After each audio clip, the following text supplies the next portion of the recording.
järgmine lugu on nendele inimestele, kes teavad, mis asi on traktorist. Ja mis see asi on haakija. Kas te teate, mis asi on haakija või? Haakija on siukene selle, kus tänapäeval käib nupus see, et keerab nagu kuradi sügiskünja õlma ringi. Siis vanasti istus vanamoor seal kuradi adra pealegi liigutas kangi. Et kui vend tegi jossiga kuradi kannakat sai jossiga teha, aga seda kuradi sahka ei saa pöörata. Sellel ei olnud mootorit, on ju. Ja no see haakja oligi see, kes keeras selle saha ringi. Oli? Vahel ka mitu korda. Iga pöörde.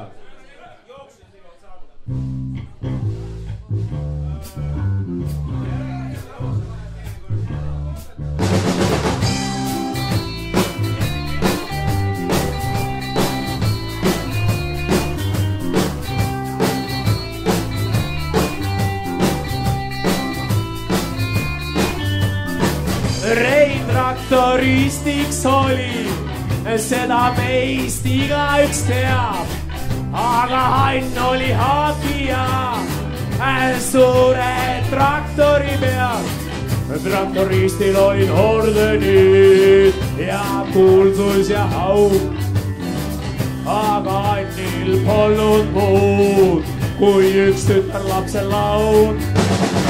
Olgu roolil traktorist kõige kangem mees, ainult sahkale jagu on ta haakijast ees.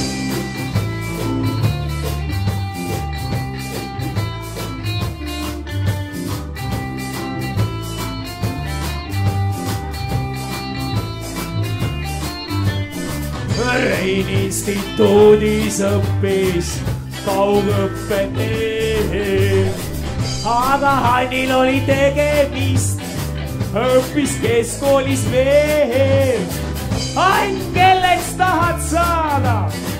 Neiu vaikil kui haud, kui traktoristi oli jäänud hinge helisema laud. Olgu roolil traktorist kõige kangegi mees, ainult sahkale jagu on ta haakijast ees.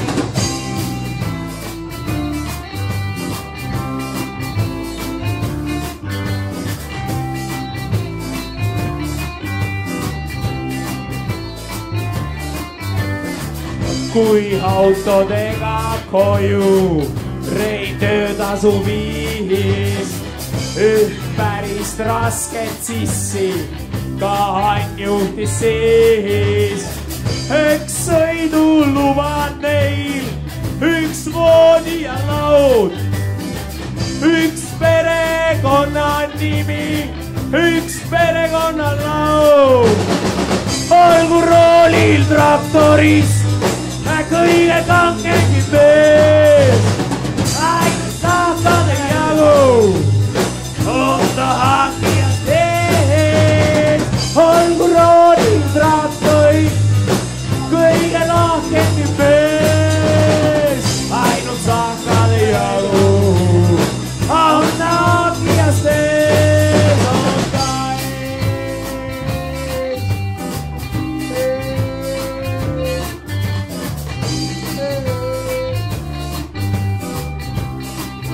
õlu oli Žiguli ja hobune oli Mercedes. Või oli vastupidi? Kedagi ei huvitanud Eestis müüdi kurat Soomes.